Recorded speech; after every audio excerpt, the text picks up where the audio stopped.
Hi friends, నిన్నటి వీడియోలో అయితే చెప్పాను కదా దోసపిండి వేయాలని చెప్పేసి. అందుకని దోసపిండి అయితే ప్రిపేర్ చేసుకుంటున్నాను.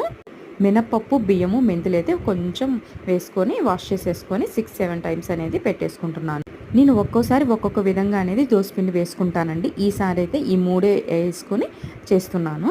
ఒక్కోసారి దీంట్లో కొంచెం సగ్గుబియ్యం అనేది యాడ్ చేసుకొని వేసుకుంటానండి. దోశలు అనేది చాలా స్పాంజీగా అనేది వస్తాయి.